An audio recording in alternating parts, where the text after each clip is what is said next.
Hello વિદ્યાર્થી મિત્રો, સ્વાગત છે તમારું તમારી ચેનલ વન એકેડેમીમાં.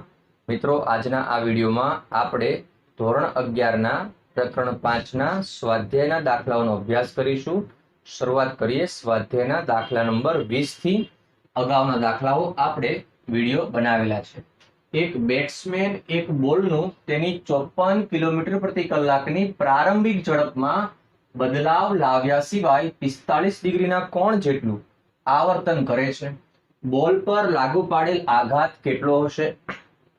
બોલનું દળ 0.15 કિલોગ્રામ છે. તો મિત્રો, પહેલા આપેલી વિગત લખીએ. અહીં આપણને બોલની ઝડપ આપી છે, એમાં બદલાવ થતો નથી.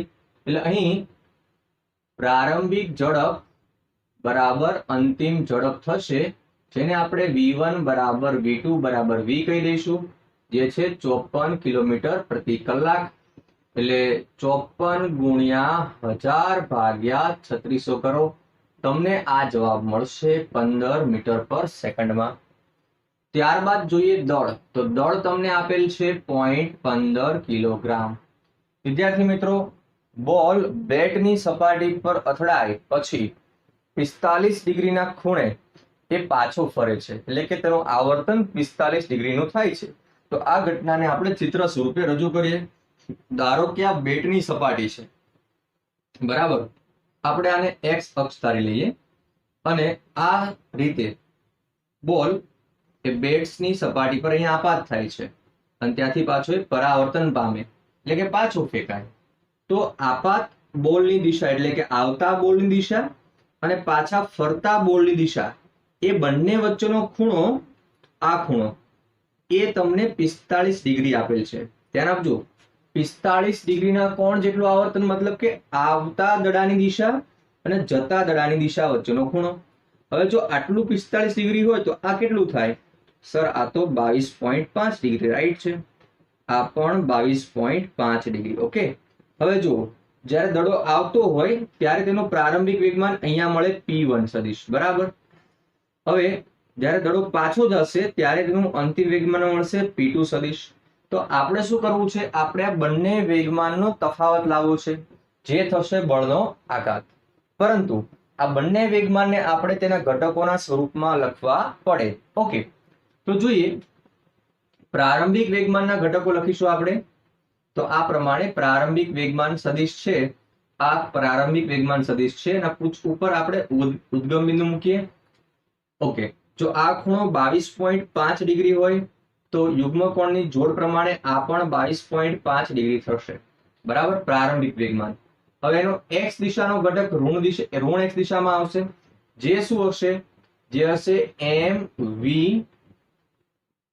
cos 22.5 ડિગ્રી, અને આ હશે mv sin 22.5 ડિગ્રી. એ જ પ્રમાણે આપણે દડો જ્યારે અથડાઈને પાછો ફરે ત્યારે વેગમાનના ઘટકો મેળવીએ. તો ત્યારે વેગમાનના આપણે ઘટકો મેળવવા માટે આપણે શું કરીશું? વેગમાન સદિશના કોઈ પણ એક બિંદુએ આપણે ઉદ્ગમ બિંદુ ધારી લઈએ. ઓકે, જો આ ખૂણો 22.5 ડિગ્રી હોય તો આ પણ શું થાય? 22.5 ડિગ્રી. એટલે ધન x દિશામાં આપણને ઘટક મળશે mv cos 22.5 ડિગ્રી, અહીંયા mv sin 22.5 ડિગ્રી, બરાબર. હવે જો વેગમાન, બેટની સપાટી પર આવતા દડાનું વેગમાન અને સપાટીથી દૂર જતા દડાનું વેગમાન ઘટક સ્વરૂપે તો દર્શાવ્યું. હવે આપણે ઘટકોના સંયોજન સ્વરૂપે દર્શાવીએ, જે તમને લોકોને આવડે છે, બરાબર. જો પ્રારંભિક વેગમાન મારે લખવું હોય તો શું લખાય? p1 સદિશ લખીએ, અથવા pi સદિશ, i મતલબ ઇનિશિયલ. હવે વેગમાન એ સદિશ છે, સદિશ હંમેશા તેના ઘટકોના સરવાળા સ્વરૂપે લખાય. ચલો પહેલા આપણે x ઘટક લખીએ. હું લખું છું અહીંયા mv cos 22.5 degree i cap, પણ મેં લખ્યા માઇનસ. તો તમે કહેશો, હા સર, વાત સાચી છે. માઇનસ એટલા માટે કે વેગમાનનો x ઘટક, પ્રારંભિક વેગમાનનો x ઘટક ઋણ દિશામાં છે, એટલે માઇનસ. ઓકે, પછી જો માઇનસ mv sin 22.5 ડિગ્રી છે, કે બીકોઝ પ્રારંભિક વેગમાનનો y ઘટક ઋણ દિશામાં છે, બરાબર. તો એ પ્રમાણે આપણને પ્રારંભિક વેગમાન મળી ગયું. હવે અંતિમ વેગમાનની વાત કરીએ. અંતિમ વેગમાન p2 એટલે p2. ચલો, અંતિમ વેગમાનનો x ઘટક કેવો છે? ધન છે. તો શું આવશે? પ્લસ આવશે mv cos 22.5 degree i cap, અને y ઘટક ઋણ છે, નીચે જઈ ગયો છે, તો minus mv sin 22.5 degree j cap. Clear? હવે વેગમાન તો મળી ગયો. આપણે શોધવું છે બળનો આઘાત, પણ બળના આઘાત માટે બળ ગુણ્યા સમય જોઈએ, એ આપેલ છે નહીં, એટલે બળનો આઘાત શું થાય? વેગમાનનો ફેરફાર. તો એ સૂત્ર પ્રમાણે f ઇન્ટુ ડેલ્ટા ટી બરાબર શું લખાશે? ડેલ્ટા પી સદિશ, એટલે પેન્ટો માઇનસ P1 સદિશ. ચલો પેન્ટો કેટલા? RF into mv cos 22.5 degree i cap minus mv sin 22.5 degree j cap. હવે આ P1 ને માઇનસ કરો તો માઇનસ માઇનસ પ્લસ થાય, mv cos 22.5 degree i cap plus mv sin 22.5 degree j cap. કટ્ટા કટ્ટા, તો શું વધ્યું? 2 time mv cos 22.5 degree, okay, i cap. મિત્રો આ થયું બળ અને સમયના ગુણાકારનું સૂત્ર, એટલે કે બળનો આઘાત. હવે આપણે માત્ર મૂલ્યની વાત કરીએ તો બળના આઘાતનું મૂલ્ય લખીશું 2. દળની કિંમત કેટલી છે? 0.15. v કેટલા છે આપણી પાસે? v તો v છે 54 કિલોમીટર પ્રતિ કલાક, એટલે કે 15 મીટર પર સેકન્ડ. અને cos 22.5, તો cos ટેબલનો ઉપયોગ કરો તો cos 22.5 ડિગ્રી cos ટેબલમાં તમને મળશે 0.9239. કેટલા મળશે? 0.9239. મેથ્સના જે સ્ટુડન્ટ છે એ લોકોને તો cos 22.5 ડિગ્રી ગણતરીથી પણ આવડતું હશે, પણ બી ગ્રુપના વિદ્યાર્થીઓને આવી કિંમત 22.5 ડિગ્રીની કિંમત કદાચ પરીક્ષકે આપેલી પણ હોય પરીક્ષામાં, તો કોઈ ચિંતા કરવાની જરૂર નથી. અધરવાઇઝ તમે cos ટેબલનો ઉપયોગ કરીને પણ આ શોધી શકો. ચલો કેલ્ક્યુલેશનનો કરીએ આપણે. કેલ્ક્યુલેશન તો શું આવશે? કેલ્ક્યુલેશન કરતા 4.16 આવશે ન્યૂટન ઇન્ટુ સેકન્ડ. આ થઈ ગયો બળનો આઘાત અથવા તો વેગમાનનો ફેરફાર. ઓકે વિદ્યાર્થી મિત્રો, હવે જોઈએ સ્વાધ્યાયનો 5.21મો પ્રશ્ન. પ્રશ્ન આ પ્રમાણે છે: એક દોરીના એક છેડે બાંધેલા 0.25 કિલોગ્રામ દળના પથ્થરને સમક્ષિતિજ સમતલમાં 1.5 મીટર ત્રિજ્યાના વર્તુળમાં 40 રિવોલ્યુશન પર મિનિટની ઝડપથી ઘુમાવવામાં આવે છે. દોરીમાં તણાવ કેટલું હશે? જો દોરી મહત્તમ 200 ન્યૂટનનું તણાવ ખમી શકે તેમ હોય તો કેટલી મહત્તમ ઝડપથી પથ્થરને ઘુમાવી શકાય? ઓકે, ત્યારબાદ બીજો પ્રશ્ન એ કન્ટિન્યુ છે, 5.22મો પ્રશ્ન, એટલે આપણે એને પણ લખી કાઢ્યો છે, એ છેલ્લે ચર્ચા કરીએ. પહેલા 5.21ના પ્રશ્નમાં આપણને શું વિગત આપી જરા જોઈએ તો? દળ આપ્યું છે, દળ છે 0.25 કિલોગ્રામ. પછી ત્રિજ્યા આપી છે, ત્રિજ્યા r 1.5 metre. Clear? 40 revolution per minute. 40 revolution per minute એટલે આપણને કોણીય ઝડપ આપેલી છે, 40 રિવોલ્યુશન પર મિનિટ. રિવોલ્યુશન એટલે પરિભ્રમણ. એક પરિભ્રમણમાં 2π રેડિયન જેટલું ચક્ર કાપશે, એટલે 40 ગુણ્યા 2π ભાગ્યા 60 કરી દઈએ તો અહીંયા આપણી પાસે રેડિયન પર સેકન્ડમાં આન્સર આવશે. આ છે આપણી પાસે ઓમેગા. બરાબર? હવે તણાવ બળ શોધવાનું છે વિદ્યાર્થી મિત્રો. પહેલું કેસ છે તણાવ બળ શોધવું છે. હવે કિસ્સો કંઈક આ પ્રમાણે છે કે આપણે આ દોરીને સમક્ષિતિજ સમતલમાં વર્તુળાકાર ઘુમાવી રહ્યા છીએ, દોરીના છેડે પથ્થર બાંધીને. બરાબર? તો આ જ્યારે પથ્થર સમક્ષિતિજ સમતલમાં વર્તુળાકાર માર્ગે ભ્રમણ કરતો હોય ત્યારે આ દોરીમાં તણાવ ઉત્પન્ન થાય. આ તણાવ કેટલું હશે? તો અહીં આ તણાવ એ તણાવ બળ વર્તુળાકાર ગતિ માટે જરૂરી કેન્દ્રગામી બળ પૂરું પાડે છે. તો તણાવ બળ બરાબર શું થશે? કેન્દ્રગામી બળ. તણાવ બળ બરાબર mv²/r થશે. પરંતુ આપણે જાણીએ છીએ કે v બરાબર તો r ઓમેગા, t બરાબર m r² ઓમેગા²/r. અહીંયાથી r કટ કરી દો તો m r ઓમેગા². કિંમતો મૂકીએ. દળ છે આપણી પાસે 0.25, ત્રિજ્યા આપણી પાસે 1.5 મીટર અને ઓમેગા છે 40 ગુણ્યા 2π/60². હવે આનું સાદુરૂપ આપીએ આપણે કેલ્ક્યુલેશન કરીને. તો કેલ્ક્યુલેશન કરીએ તો તણાવ બળનું સાદરૂપ આપણને મળશે 6.6 ન્યૂટન. કેટલું મળશે? મતલબ કે દોરીમાં 6.6 ન્યૂટનનું તણાવ બળ ઉત્પન્ન થાય. હવે આગળ એમણે એવું કહ્યું છે કે જો દોરી મહત્તમ 200 ન્યૂટનનું તણાવ ખમી શકે તેમ હોય તો કેટલી મહત્તમ ઝડપથી આપણે પથ્થરને ઘુમાવી શકીએ? તો વિદ્યાર્થી મિત્રો, જો દોરી 200 ન્યૂટનનું મહત્તમ તણાવ ખમી શકે એવું કહ્યું હોય તો યાદ રાખજો કે દોરી ન તૂટે તેની શરત શું છે? દોરી ન તૂટે તેની શરત છે કે કેન્દ્રગામી બળ એ less than or equal to તણાવ બળ હોવું જોઈએ. જો આ કેન્દ્રગામી બળનું મૂલ્ય તણાવ બળ કરતા વધી જશે ને તો દોરી તૂટશે. એટલે Fc is less or equal to T. Fc એટલે કેન્દ્રગામી બળ, જે આવશે mv²/r less or equal to T. હવે આપણી પાસે મહત્તમ તણાવ બળ આપેલું છે, તો મહત્તમ તણાવ બળ જ્યારે લખવું હોય તો અહીંયા આપણે લખીશું mv maximum નો સ્ક્વેર/r અને અહીંયા ઇક્વલ ટુ આવશે T maximum. તમે જાણો છો કે લેસ ઓર ઇક્વલ ટુ માં મોટી સંજ્ઞા કઈ છે? ઇક્વલ ટુ ની. એટલે અહીંયા મેક્સિમમ જ્યારે લખો ને તો ઇક્વલ ટુ આવી જશે. બરાબર. હવે આપણે v maximum નો સ્ક્વેર એટલે કે v maximum શોધવા છે તો શું થશે? T maximum into r/m નું વર્ગમૂળ. ચલો, T maximum ની વેલ્યુ કેટલી છે? આપણી પાસે 200 છે. r આપણી પાસે આપેલા છે ત્રિજ્યા 1.5 અને m દળ આપણને આપેલ છે 0.25. હવે સાદરૂપ આપીશું તો આપણને v maximum કેટલા મળશે? તો ભાઈ સાદરૂપ આપતા આપણને v maximum અહીંયા મળી જશે 35, એટલે કે અહીંયા 34.64 મીટર પર સેકન્ડ, એપ્રોક્સિમેટલી 35 મીટર પર સેકન્ડ મળશે. ઓકે, ફરી એકવાર ધ્યાન આપીએ. પહેલા કિસ્સામાં શું કહ્યું છે આપણને? ભાઈ તણાવ બળ કેટલું હશે?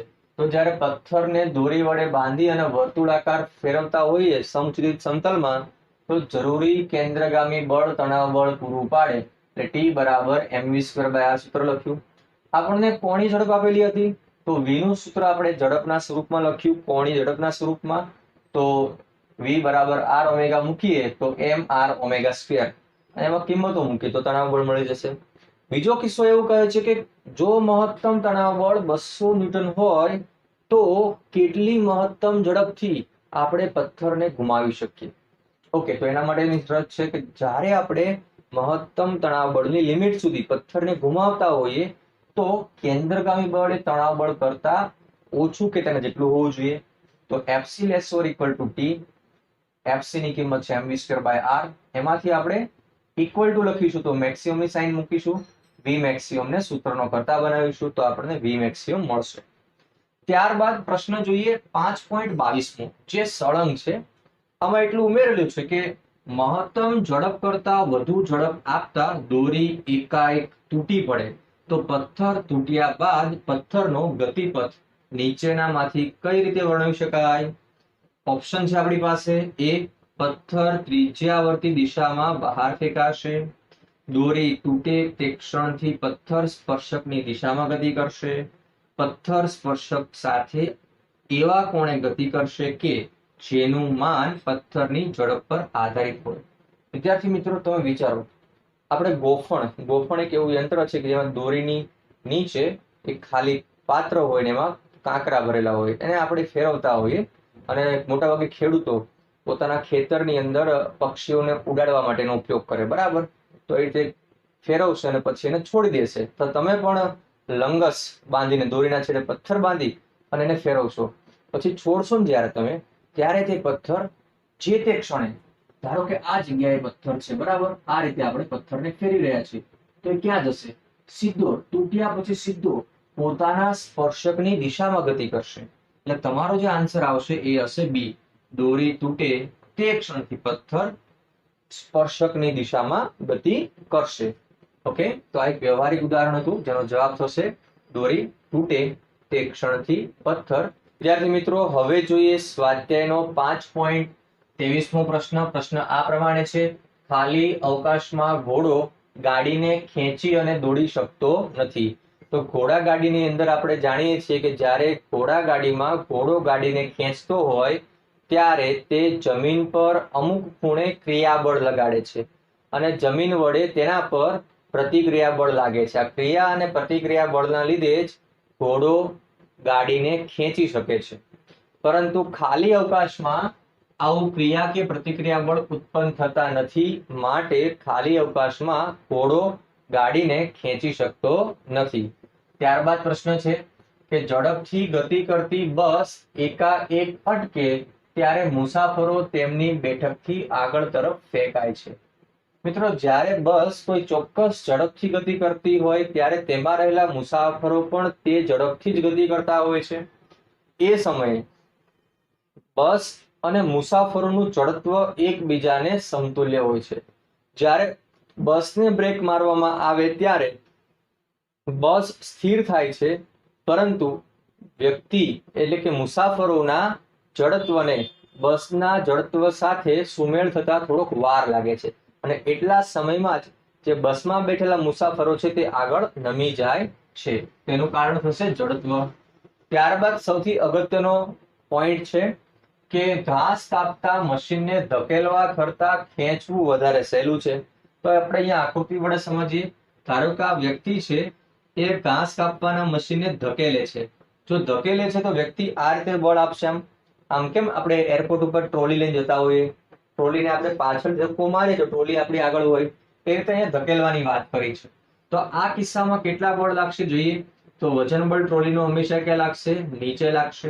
અને જ્યારે આપણે ધકેલતા હોઈએ ને ત્યારે આપણું પ્રયત્ન બળ છે એ પ્રયત્ન બળના બે ઘટક મળશે, F cos થીટા અને F sin થીટા. વિદ્યાર્થી મિત્રો, અહીં જુઓ, જે F શિરોડન દિશામાં નીચે તરફના ઘટકો F sin થીટા અને mg બરાબર. તો F sin થીટા વત્તા mg આ ઘટક શું કરે છે?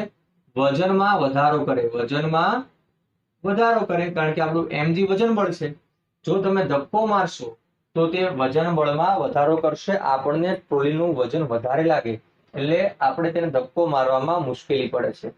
પરંતુ આ રીતે વ્યક્તિ જો ખેંચીને આગળ જતો હોય તો ટ્રોલી ક્યાં હશે? પાછળ હશે. બરાબર. ઘાસ કાપવાનું મશીન ક્યાં હશે? પાછળ હશે. તો બળ કંઈક આ દિશામાં લાગશે. અહીંયા આપણી પાસે બળના ઘટકો શું મળશે? આ ઘટક મળશે આપણી પાસે mg cos થીટા અને આ મળશે mg sin થીટા. જ્યારે આ ઘાસ કાપવાના મશીનનું વજન બળ mg ક્યાં જશે? નીચે. હવે તમે જુઓ, અહીં વજન બળ શું થશે? mg minus mg sin theta. તો જ્યારે ટ્રોલીને અથવા તો ઘાસ કાપવાના મશીનને ખેંચવામાં આવે છે તો ખેંચવામાં આવે ત્યારે વજન બળ ઘટે છે. ખેંચવામાં આવે છે ત્યારે વજન બળ ઘટે છે અને ધક્કો મારવામાં આવે ત્યારે વજનમાં વધારો થાય છે. આ કારણ છે કે ટ્રોલીને ખેંચવી સહેલી છે, ધક્કો મારવો એ થોડોક મુશ્કેલ છે. બરાબર. ત્યારબાદ જોઈએ ડી વિભાગ. ક્રિકેટર કેચ પકડવા દરમિયાન તેના હાથને પાછળ તરફ ધકેલે છે. કારણ આપો. કોઈ ક્રિકેટર કોઈ કેચ કરતો હોય બોલનો તો દડાને કેચ કર્યા પછી હાથને થોડોક પાછળ ધકેલે છે. કેમ? તો જ્યારે દડો હાથની સપાટી પર આવે અને આપણા હાથ સ્થિર હોય ને ત્યારે દડાને સંઘાત થવાનો સમય ઓછો મળે છે, એટલે ઝડપથી વેગમાનમાં ફેરફાર થઈ જાય છે. પરંતુ જેવો દડો આપણા હાથની સપાટીને અટકે તરત જો આપણે હાથ પાછળ કરીએ તો દડાના વેગમાનમાં ફેરફાર થવાનો સમય વધી જાય, એટલે બળનો આઘાત લાંબા સમય સુધી થાય અને આપણે સહેલાઈથી દડાને પકડી શકીએ છીએ. તો આ છે એનું કારણ કે વેગમાનનો ફેરફાર થતા વધારે સમય લાગે અને જેથી હાથ પર ઓછું બળ લાગે છે, સહેલાઈથી દડાને પકડી શકાય. તો આ હતા ખૂબ જ ઇન્ટરેસ્ટિંગ કારણો અને આવા તમારા પ્રશ્નો એક વાક્યમાં પણ પૂછાઈ શકે છે. તો ખાસ તૈયાર